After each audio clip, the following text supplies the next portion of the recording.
नमस्कार, मैं JS. Singh Mrityunjay care में आप सभी का स्वागत करता हूं। और आज का अपना विषय रहेगा ध्यानी, योगी, सन्यासी, संत। ध्यानी क्या होता है, योगी क्या होता है और सन्यासी क्या होता है। क्या है कि लोग कहते हैं कि हमारा तो गुरु ऐसा होना चाहिए जैसे कि उसके फटे पुराने वस्त्र हो, कुटिया में निवास करता हो, जंगल में रहता हो। पता नहीं ऐसी मनोधारा या ऐसे मनोविचार क्यों बनाए हुए हैं, जहाँ उनके जीवन में उन्हें तो लगता है जब हमें किसी चीज़ की आवश्यकता हो तो हम किसी ऐसे गुरु की शरण में या ऐसे किसी संत की शरण में चले जाएं, जहाँ उसका आशीर्वाद मिले तो हमारे जीवन में बहुत बंगले बन जाएं, गाड़ियाँ बन जाए, सब कुछ बन जाए। लोग कितने स्वार्थ तक और कितनी गहराई तक सोच लेते हैं कि हमारा गुरु ऐसा हो कि उसके आशीर्वाद से हमारे जीवन में भौतिक संसार तो हमारा पूर्ण हो जाए। और यदि वहीं किसी गुरु को उन्हें कुछ देना पड़ जाए तो उन्हें ये लगता है कि ये क्यों मांग रहा है, ये क्यों घूम रहा है मर्सिडीज़ में, ये क्यों घूम रहा है बड़ी बड़ी गाड़ियों में, ये क्यों बंगलों में रह रहा है। सोचने की बात है थोड़ा। यदि आप उसे इतना सम्मान देते हैं, अपना गुरु भी मानते हैं, कुछ और भी समझते हैं, तो क्यों ऐसा सोचते हैं। तुम्हें उसके आशीर्वाद से ये सब मिल जाए तुम्हारे लिए बहुत अच्छा है, और उसके पास उसकी क्रिएशन से ये सब हो तो आप लोगों को ये पसंद नहीं। थोड़ा सा आपको इस पर विचार करने की आवश्यकता है कि क्यों ऐसा आपको लगता है कि गुरु तुम्हारा फटेहाल होना चाहिए। क्यों ऐसा नहीं लगता कि गुरु तुम्हारा इतना वैभवशाली होना चाहिए, कि इतना क्रिएटर होना चाहिए कि जब तुम्हें वो क्रिएशन सिखा दे तो तुम भी बहुत कुछ अच्छा क्रिएट कर सको अपने जीवन में, बहुत कुछ अच्छा प्राप्त कर सको अपने जीवन में। वो तुमसे तो कुछ मांगता ही नहीं, वो तो खुद उससे मांगता है। तुम तो खुद उसके पास मांगने के लिए बार बार जाते हो कि तुम्हें उससे बहुत कुछ चाहिए, क्योंकि तुम्हें पता है उसके आशीर्वाद से तुम्हारा कितना भला हो सकता है। तुम्हारे संसार में यदि तुम्हारे पास संतान नहीं तो भी तुम्हें गुरु या संत चाहिए आशीर्वाद के लिए। तुम्हारे संसार में यदि तुम्हारा बिजनेस नहीं चल रहा तो भी गुरु और संत का आशीर्वाद चाहिए। परिवार में शांति नहीं तो भी गुरु और संत का आशीर्वाद चाहिए। जब सब कुछ तुम्हें लगता है कि तुम्हें वहां से मिलने वाला है और उसके दरवाजे पर जाते हो, तो मन में ये भाव क्यों नहीं कि जो मैं मांग रहा हूं वो सब भी उसके पास होना चाहिए। बेहतर स्वास्थ्य मेरे गुरु के पास हो, वैभवता, धन, धान्य सभी मेरे गुरु के पास अपार हो, तभी तो तुम एक सच मायने में सही क्रिएशन सीख पाओगे, अपने भीतर उसे आत्मसात कर पाओगे कि जो वो तुम्हें सिखा रहा है तुम यदि उस पर अमल करो तो वो सब भी तुम्हारे पास हो सकता है। इसलिए बात है आज ध्यानी की, योगी की और संत की। एक ध्यानी जो अपने जीवन में कोई भी अपना बिजनेस कर रहा हो, जॉब कर रहा हो, वो ध्यान करता है 1 घंटा या 2 घंटे निकाल करके, तो उसका मतलब ये नहीं कि वो वैरागी हो गया, उसका मतलब ये नहीं कि वो संत हो गया। और फिर तुम्हें लगे कि नहीं ये ऐसा क्यों है, तो तुम्हारे विचार हैं, उसके नहीं।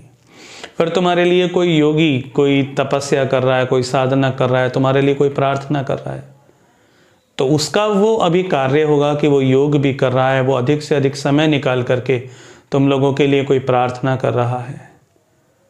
तो तुम्हें क्या लगता है उसका जीवन कैसा होना चाहिए? क्या उसको फटेहाल होना चाहिए? उसको कैसा होना चाहिए?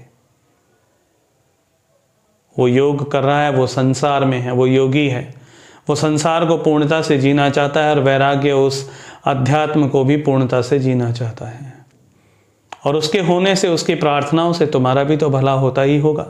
कहीं ना कहीं वो प्रार्थनाएं तुम्हें लगती तो होंगी जिससे तुम्हारा भला होता हो। तो तुम्हारा क्या कर्तव्य बनता है, ये तुम्हें अपने अंदर झांकने की आवश्यकता है। कोई योगी तुमसे आगे होकर के कभी ये नहीं कहेगा कि तुम अपने अंदर झांको, लेकिन तुम्हें स्वयं को आवश्यकता है अपने भीतर झांकने की, कि तुम किसके ऊपर उंगलियां उठाओगे, तुम किसको क्या कहोगे। तुम किसको किस दृष्टि से देखोगे, बात वही आएगी तुम्हारे संचारी भावों की, तुम्हारे स्थायी भावों की और तुम्हारे व्यभिचारी भावों की, कि तुम किसके बने हो। क्योंकि जैसे तुम्हारे विचार होंगे, जैसी तुम्हारी ऊर्जाएं होंगी, वैसे ही तुम्हारा व्यक्तित्व बन जाएगा, वैसा ही तुम्हारा भविष्य बन जाएगा। और बात रहेगी एक संत और एक सन्यासी की, जो जीवन जीते हैं संसार में रहते हुए भी, संसार के बाहर भी रहते हुए भी, किसके लिए? वो भी इस संसार के लिए, मानवता के कल्याण के लिए, सभी के उत्थान के लिए।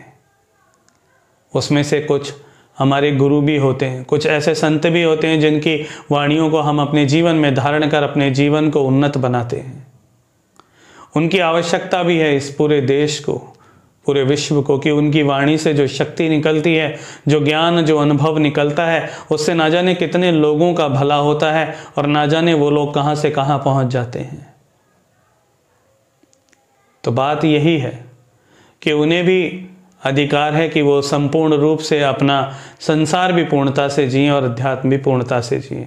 उसके लिए पहले तो हमें खुद इतना सदना होगा, हमें समझना होगा, हमें हमारे विचारों को साधना होगा, समझना होगा, अपने भीतर की पवित्रता को लाना होगा। जब हम किसी के आशीर्वाद से हमारे जीवन में सब कुछ चाहते हैं, तो क्यों ना जिससे हम आशीर्वाद चाह रहे हैं उसके जीवन में भी वो सब कुछ क्यों ना हो। और फिर तो वो क्रिएटर है, क्योंकि अभी सब उस विज्ञान के साथ है। और अधिकतर युवा यही चाहता है कि तुम्हारे पास नहीं और तुम हमें ज्ञान देते हो कि तुम्हें कैसे क्रिएशन पूर्ण करनी है। तो सोचो कितना मिथ्या हो जाएगा युवा के लिए। इसलिए वो संत किसी ना किसी रूप में होकर के उस क्रिएशन को फलीभूत कैसे करना है वो तुम्हें सिखाता है। वो सिखाता है कि देखो, मैंने मेरे जीवन में अपनी क्रिएशन से ये सब कुछ प्राप्त किया है, तुम भी कर सकते हो। और वो शक्ति भी देता है कि ये शक्ति मैं तुम्हें देता हूं, तुम अपने जीवन में इसे पूर्णता से उपयोग में लेना। जैसे मेरा जीवन बदला वैसे तुम्हारा भी बदलेगा। फिर युवा को समझ आता है कि हाँ, जब इन्होंने इतना कुछ करके, साधना करके, तप करके प्राप्त किया, तो हम भी कर सकते हैं। और बहुत से लोगों को भी समझ आता है। तो मन में सिर्फ एक शुद्ध भावना हमें यही रखनी चाहिए, क्योंकि शुद्ध भावना, निर्मल मन, निश्चल मन और विशाल मन, ये जरूरी है। और आपको लगता है उसमें कहीं आप सहयोगी बन सकते हैं, आगे बढ़ सकते हैं, तो वो आपको भी जरूर करना चाहिए। पर अनायास अपने मन को कभी मैला नहीं करना चाहिए कि उनके पास ऐसा क्यों, उनके पास वैसा क्यों। क्यों ना हो, तुम्हें खुशी नहीं मिलेगी क्या अगर उनके पास होगा? तो सोच के देखिएगा, खुशी मिलेगी तो तुम्हारे स्थायी भाव आनंद के बने हो। और यदि कहीं तुम्हारे मन में कहीं कुछ भी है, तो फिर देखो, अपने आप को टटोलना पड़ेगा, समझना पड़ेगा कि तुम अपने किन भाव, किन विचारों के बने हो। क्यों तुम ऐसा चाहते हो कि कोई फटेहाल तुम्हें आशीर्वाद दे? तुम किन उन राग में बंधे हो, किन मोह में बंधे हो? तुम्हें अपनी माया को काटना होगा, तुम्हें अपने मोह, अपने राग को काटना होगा और अपनी स्थिर बुद्धि, स्थिर चित्तता से तुम्हें समझना होगा कि तुम किस मार्ग पर चलना चाहते हो। यदि तुम्हें पसंद नहीं तो कोई जबरदस्ती थोड़ी है कि तुम्हें चलना है। तुम अपने आनंद में रहो, तुम्हें जहां अच्छा लगता है, जैसा अच्छा लगता है वैसा तुम करो। तो एक ध्यानी जो ध्यान करता है अपने संसार में भी रहता है, और वो ध्यान इसलिए करता है ताकि वो अपने समय को अच्छे से जी सके, अनुभव कर सके। योगी जो अपने लिए भी और दूसरों के लिए भी प्रार्थना में लगता है कि नहीं, मेरा भी जीवन सफल हो, औरों का भी हो। और सन्यासी जो पूरे विश्व के लिए लगा होता है, वसुदैव कुटुंबकम के लिए लगा होता है, तो उसके लिए तो हमें नमन करना चाहिए, हमें धन्यवाद देना चाहिए कि हम कहीं ना कहीं से उनके दर्शन कर पाते हैं, कहीं ना कहीं से उनकी वाणी सुन पाते हैं, जिससे कि हम उस वसुदैव कुटुंबकम में उनके परिवार का एक सदस्य बन के उनका आशीर्वाद प्राप्त करते हैं। कितने आनंद और कितने गर्व की बात होती है हमारे लिए कि हम उनसे वो सीख पाते हैं जो उन्होंने ना जाने कितना तप, कितनी तपस्या करके, कितने एकांतवास में रह करके, ना जाने कहाँ कहाँ पर रह करके, किन किन हालात में रह करके, किन किन चीज़ों का त्याग करके वो ऊर्जाएं एकत्रित करी, और वो ऊर्जाएं बहुत ही सहज और प्रेमवश हमें, हमारी भलाई के लिए, हमें हमारे जीवन को सरलता से जीने के लिए वो हमें दे देते हैं। कितना विशाल हृदय है उनका, कितना अनकंडीशनल लव है उनके पास। हमें अपने आप को देखना होगा, क्या हमारा हृदय कितना विशाल है, हमारे भीतर कितना अनकंडीशनल लव है। क्योंकि वो तो देते समय जरा भी जज नहीं करते, जरा भी ये निर्णय नहीं करते कि तुम सुपात्र हो या नहीं हो। उन्हें तो केवल देना होता है। उन्हें पता है कि जब ये तुम्हारे जीवन में जाएगा तो आज नहीं तो कल, और कभी ना कभी तो ये तुम्हारे अवश्य काम आएगा। वो अपना कर्तव्य पूर्णता से निभा रहे हैं। क्या हम हमारी मानवता का भी कर्तव्य पूर्णता से निभा रहे हैं? हमें ऊपर उठते हुए उस देवत्व भाव, उस परमात्मा भाव तक जो उनके आशीर्वाद से हमें मिला है, हम क्या वहाँ तक पहुँच रहे हैं? थोड़ा हमें भी तो आत्मचिंतन करना होगा, हमें भी तो देखना होगा। सो इसी शुभकामनाओं के साथ मेरे कुछ भाई बहनों के ही, कुछ माता पिताओं का ही एक भाव, एक विचार था कि हम इसे कैसे समझें। कि कुछ लोग बार बार पूछ लेते हैं कि वो ऐसे क्यों हैं। तो उम्मीद है मैंने सिर्फ अपने अनुभव, अपने भावों के अनुसार जितना हो सका कोशिश की है। आगे जिस प्रकार से उस गुरुओं के आशीर्वाद से जो अनुभव होता जाएगा, मैं और इसके ऊपर लगा तो मैं बताने का प्रयास करूँगा। ये मेरे अनुभव हैं, आवश्यकता नहीं कि ये आपके भी हों या आपको अच्छे लगें। आपको जहाँ जैसा अच्छा लगे आप स्वतंत्र हैं। मैंने सिर्फ प्रसन्नतापूर्वक, एक आनंदपूर्वक अपने भाव रखे हैं और उनके चरणों में यही नमन है कि आप सभी हम पर कृपा बनाए रखें। अखंड मंडलाकारं व्याप्तं येन चराचरं तत्पदं दर्शितं येन तस्मै श्री गुरुवे नमः। ओम नमो श्री गुरुवे नमः। धन्यवाद आप सभी को।